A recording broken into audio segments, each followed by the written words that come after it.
Sorry, testing my microphone. Guys, welcome back again to the channel. We're doing another Dead Meat reaction. Halloween 5, The Revenge of Michael Myers.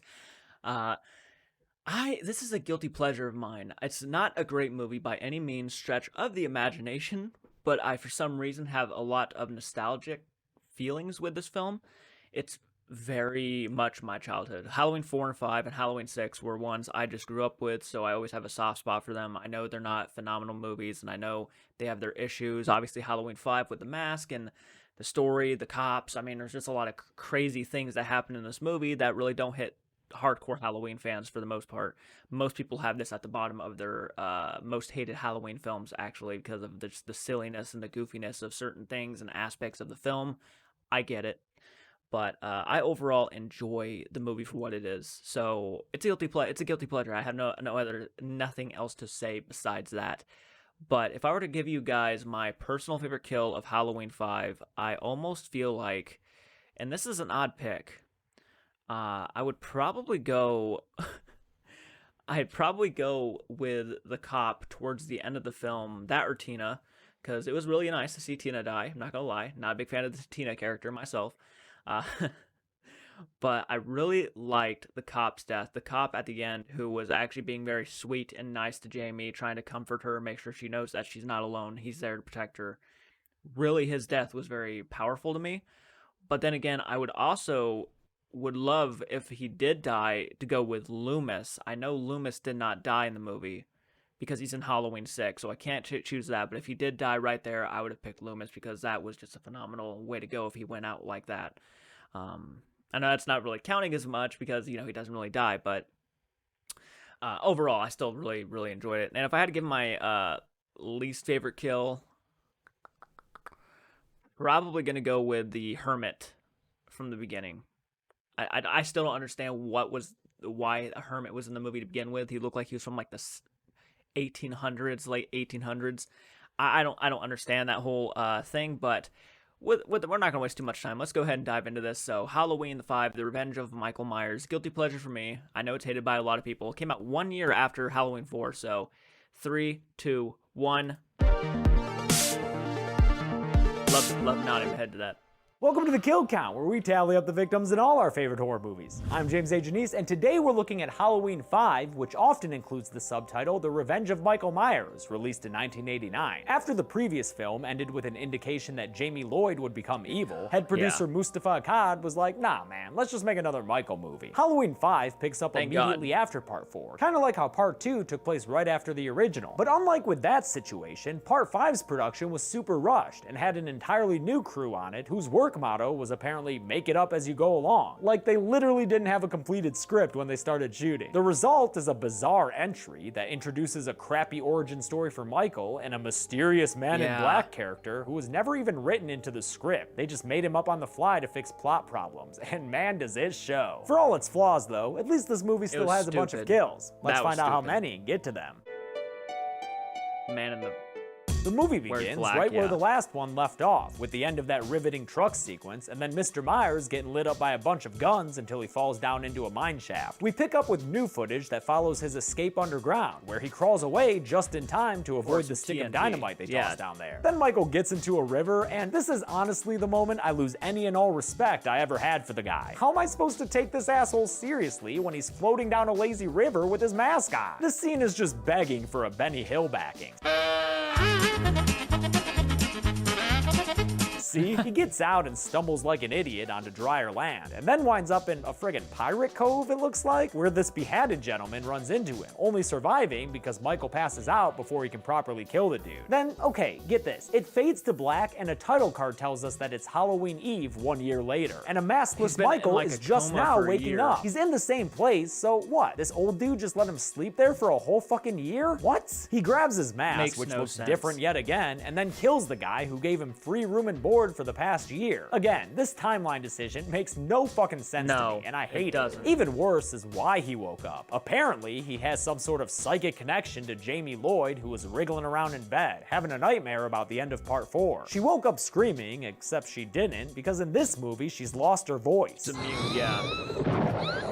Great, just what I wanted to watch in what? Halloween 5, a silent kid actor. But yeah, it was her fidgeting that somehow linked to Michael and woke him up so he could show off the shitty new wrist tattoo that'll lead to the worst storyline in Halloween history, Stonehenge magic included. Jamie is taken to an operating room where crazy Sam Loomis is waiting to croak into the camera. She will stabilize. She's dying. No. She has something to tell us. He's watching over her at the Haddenfield Children's Clinic where Rachel is currently visiting because she's still around, which is great. Less great is Rachel's friend Tina, who's a total nothing character. And the introduction of yet another dog, Max, who, like, I mean, you know what's gonna happen to that dog, yo. Loomis is watching over Jamie because the neighborhood hates her guts for having devil's blood in her or whatever. And also, because someone has to tend to that pumpkin man's Raggedy Ann hair. Rachel goes back home where Michael watches from the bushes, and she takes over the pantsless role left vacant by Kelly Bookdubeyer's death as she feeds her dog to some super fucking 80s music. I hate that the previous film's savvy final girl became a bubbly airhead in this one, and actor Ellie Cornell was also not very fond of the change. Rachel's in the middle of a shower when Jamie freaks out and draws a psychic picture of Max, signing that the dog's in danger. Loomis calls up Rachel and tells her to go on and get out of the house. Good thing she drops the phone and listens to him despite her lack of clothing, because they're a shape in that house. The cops are called to check everything out, and we're introduced to two bumbling officers like this. All clear. Nothing above, nothing below. Yep, you heard right. There are actually fucking clown sound effects playing when these doofuses are on screen. When did this become vaudeville? Rescue cats. Find dogs. That's a job. And we love it. The Terenzi brothers, they are not. In any case, Jamie's dog vision ended up being a false alarm, but that doesn't stop Loomis from yelling in this kid's face, asking her to help him find Michael. You sense something, don't you? Tell me what you know. Right. Jamie, please! Instead of traumatizing Jamie more, maybe Loomis should be back at the Carruthers house with Rachel, since Michael is still there and ends Rachel's pantsless adventures by jumping out and stabbing her with some scissors. And just like that, this movie senselessly kills a character who we already had a connection to for no good goddamn reason. It's kind of like Kincaid and Joey in Nightmare 4. It sucks, yo. At least there's another returning character that we already know, though. Sheriff Meeker, who's still putting up with burnt-up Looney Loomis and his real insensitive ways. Have you forgotten your own daughter?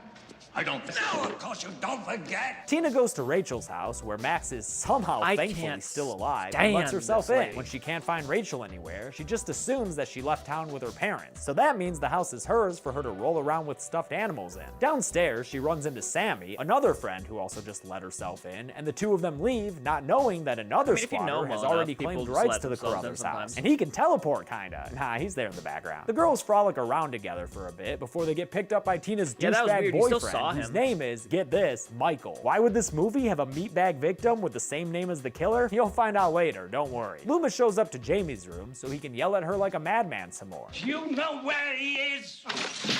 Good lord, remember when the craziest thing Loomis did was cuss out neighborhood kids? Oh yeah, maybe we actually should have seen this kind of thing coming. He cryptically asks Jamie if she knows why Michael has some kind of power over her, since apparently Michael made her stab her foster mom. And although Jamie doesn't seem to know, the movie begins to unveil the reason with this man dressed in black who gets off a bus and kicks a small dog. So you know he's related to Michael somehow. Loomis takes one of his many firearms and heads to what's supposed to be the Myers house, even though I know the frickin' Myers house, and that is not my Myers house. This is my Myers house. The OG, son! Loomis walks around the empty house, not hearing the very loud shoes of that man in black following him, who's also got a stupid-ass wrist tattoo on him, just like Mike. Speaking of Mike, right now he's standing by a bush in the middle of the goddamn day, watching Muscle Car Mikey wax on, wax off, and back his bird into a garage to pick up some beer. After Mike gets the goods, Michael Myers walks up and scrapes his precious car with a little garden rake, so Mike gets out to defend his lady's honor and fight this white-faced fool. Of course, real Michael ain't about to put up with that nonsense, so he just grabs Mike by the throat and gets him to his knees so he can stick that garden rake straight into his head. Not a bad kill at all, part 5, so at least you can give us that, you piece of shit. That night, Michael Myers freaking drives that Camaro to Rachel's house and honks the horn to pick up Tina. And this is when we see why that shitty character had the same name as Michael.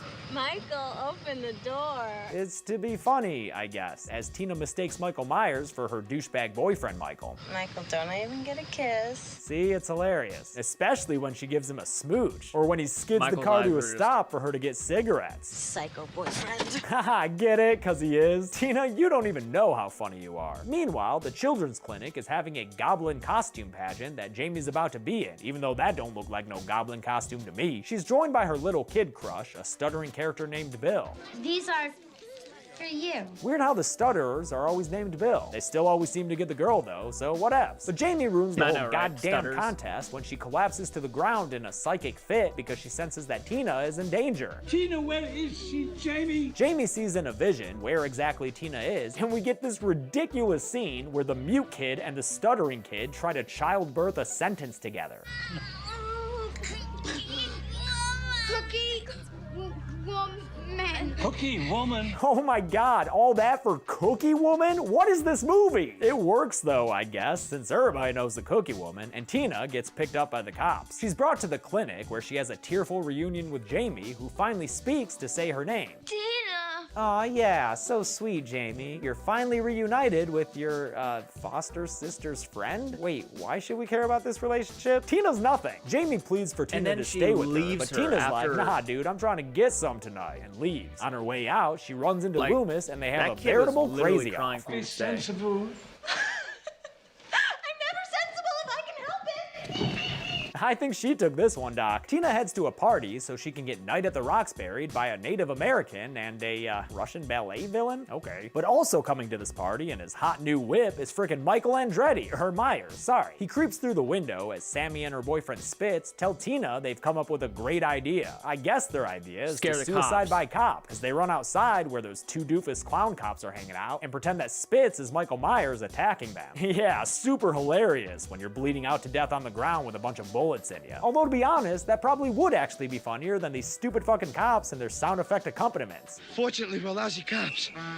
Sorry. You should be. Sammy finds a kitten because That's fuck horrible. it, and now Yeah. we've got a bunch of drunk teens in a barn with a whole litter of kittens. Why did Tina you need the chases sound after effects? one like she's Arya Stark in training, but Spitz is interested in another kind of pussy, so he and Sammy get down to barnyard business. They kiss each other very loudly and are rushing headfirst into UTI territory when Michael appears with a pitchfork to teach them about abstinence. He sticks it straight through Spitz's back, so the dude ends up spitzing out blood, but he dies by himself because this isn't a twofer like you might have expected it to be. I Instead, thought it was Michael has gonna an be. individual Very death lined up for Sammy Love with a the scythe. scythe. At least she gets to fight back a bit after she grabs the pitchfork from her dead boyfriend's Dude. body and comes at Michael with it. But it's to no avail. Michael tosses her aside and kills her with a scythe slash and a just off-screen splash You of know, blood. When this give her crazy credit. party full of dancing her credit. lobsters and pensive grandmas finally clears out, Tina goes to the barn to get Sammy and Spitz. In true horror movie fashion, she finds their corpses, so she runs outside and calls for help. But you ain't about to get any help from these dead fucking cops, Tina, because it looks like Dumb and Dumber were stabbed with a pitchfork. I wonder if they sounded like a deflating Dumbest kills balloon in the when movie, Michael right stuck there. them. Meanwhile, Jamie and Billy have snuck out of the children's clinic because Jamie's worried about Tina, that super important sister's friend of hers. They run up to Tina right as Michael targets her with the headlights of his car, and then he just starts driving that thing around with all those race car skills he learned growing up in an insane asylum. At one point, he drives at Billy and almost hits the poor kid before moving on to his primary target, his niece Jamie. He chases after her through the fog and this tree grove that kind of slows him down a bit, and then into a proper forest. Holy crap, I can't believe we're sitting here watching Drag Race Michael Myers for this long, dude. Seriously, since when Yeah. is his weapon of choice a freaking hot rod? Mikey probably should have stuck with a knife, because he ends up ramming his car straight Yeah, if into he a just tree got out of the and car causing and a started big old walking, he probably explosion shot her that gives faster, Tina and to be Jamie a honest. brief false sense of security. But Michael's up and about in no time, walking slowly towards Jamie in his awful mask and getting ready to stab her until Tina interjects and sacrifices herself to save Jamie. Michael stabs her right in the chest, killing our replacement final girl with a full 30 minutes left to this movie. Oh well, it's a good thing nobody liked Tina anyway. Jamie and Billy No, are found no by one really Dr. did. Loomis and a whole bunch of the Haddenfield PD. After they're whisked away to safety by all the emergency vehicles, Loomis stays behind so he can talk to Michael, who's still walking around in that misty forest. Loomis tells Michael to go home, or at least the building standing in for his home, so he can return to where it all began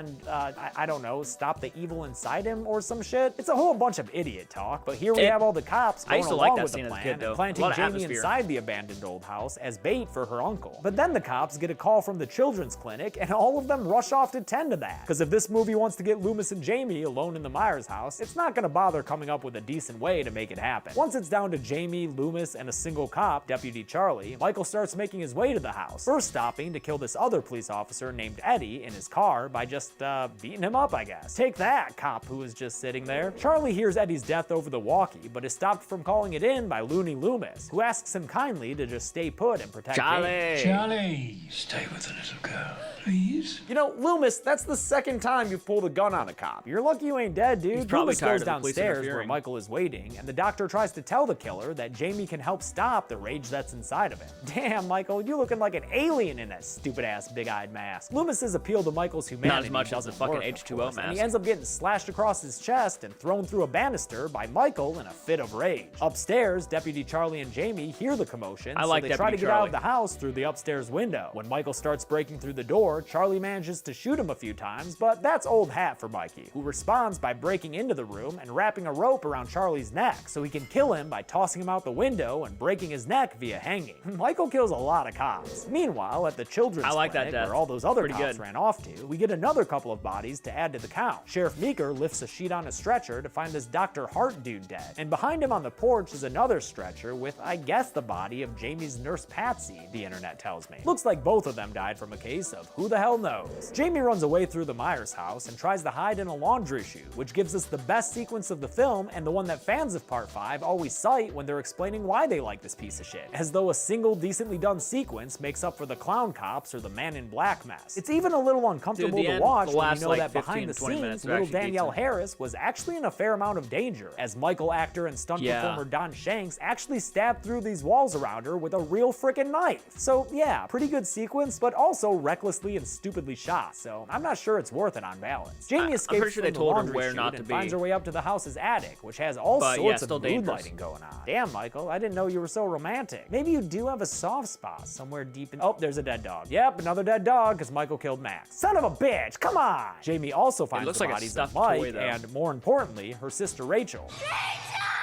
Yeah, remember her, Rachel? She's the one without pants, you know her. Jamie backs up and gets inside the decorative coffin up there right as Michael ascends and finds her. He gets ready to stab her, but she stops him with two simple words. Uncle?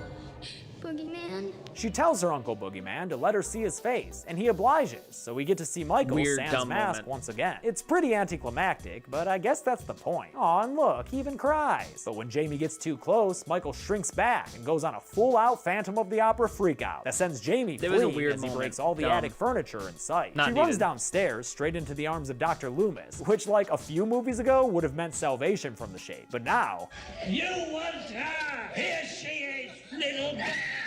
Come and get her. yeah, not anymore. Loomis uses his human bait to lure Michael through the house, being pretty damn creepy while he does it.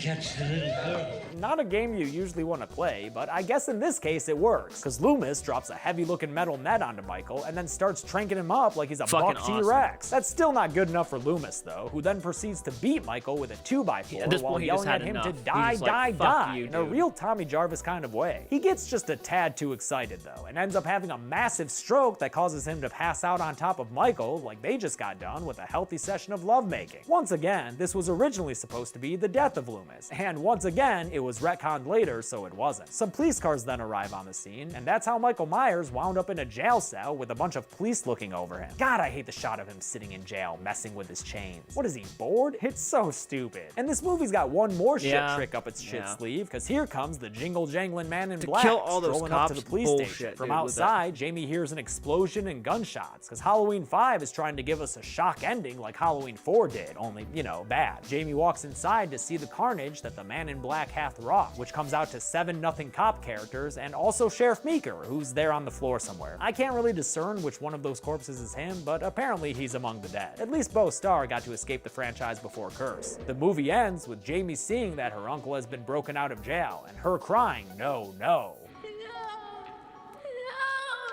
Hey, what a coincidence! That's exactly what I'll say if anyone ever asks if I want to watch this movie again. Let's get to the numbers.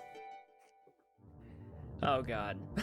20 people died in Halloween 5, which Wow. is a lot, but keep in mind, a bunch of them were just nameless Off-screen. cops. The victims included 16 men and just 4 women, assuming that one corpse was that nurse, and that gives us a 4-to-1 gender ratio favoring dudes. With a runtime of 97 minutes, we wound up with a kill on average every 4.85 minutes. I'll give the golden Hey. chainsaw for coolest kill to Mike. It's short and simple, but the actor sells it with his little twitching Okay. on the ground. Plus, it was nice to see that character go so early. That dude sucked. Dull He's machete an for lamest asshole. kill will go to Dr. Hart and Nurse Patsy, since their deaths don't Okay. make a lot of sense to Well, me, and we never hear what exactly happened to them. And that's it. Yeah, Halloween I 5, agree The with that. Revenge of Michael Myers, came out in 1989 and is the lowest grossing film of the series, which makes sense because it's a pile of garbage. Speaking of piles of garbage, next week is The Curse of Michael Myers. But until then, I'm James A. Janice. I It's been the disagree Kill with that Count. one. Thanks but, a lot for watching this week's Kill I Count. can see where he's coming from. Okay. So that was The Revenge of Michael Myers. I agree it's a bad movie. There's no defending it. I can't defend it no matter what I say. So I think that it has atmosphere, which is good atmosphere. I didn't hate Don Shanks. I think his name's Don Shanks, the guy who plays Michael Myers in Part 5. I think he did a decent job for what he was given. The Mask, I actually don't mind The Mask. I'm one of those guys. I don't mind The Mask as much as people hate it. I can see why they hate it, but I don't mind it. I always thought it was kind of eerie and sinister looking, to be honest. But I love Halloween 6. I do. I love Halloween 6. I know. So I'm curious that he's going to shit on it. I know he is, and it's an easy one to shit on. But for what they did with it, from what this movie wrote and what kind of bullshit they threw in there, they did the best they could to make sense of it. So you got to give them props for that with Halloween 6. They did the best they could with the fuck-ups that Halloween 5 made. So I respect it on that level. And I think Michael Myers in Part 6 is literally one of the scariest Myers we've ever had. Like, one of the scariest and one of the most coolest and badass versions. So, yeah, I agree with this. I agree. Best kill and worst kill. I could see those being the perfect picks for that. I would have went with Charlie, though. I like Charlie, Deputy Charlie. I like him a lot. I think the kill was actually kind of sad and disturbing to see him hang like that. I mean, to me, that's just me. And then I thought the goofy cops kills were my least favorite, because for one, I didn't like their characters, and they went out in kind of meh ways, you know.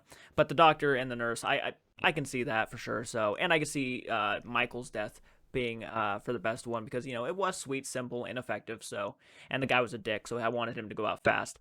But guys, comment down below. Let me know your thoughts. What was your favorite and least favorite kill in Halloween 5, The Revenge of Michael Myers? I'm curious to hear your opinions. You can also grade the movie down below if you guys want to do that on these Dead Meat videos I do. You can grade the movie down below. And, of course, movie friends, keep it retro. I'll check you guys out in the next video. Take care.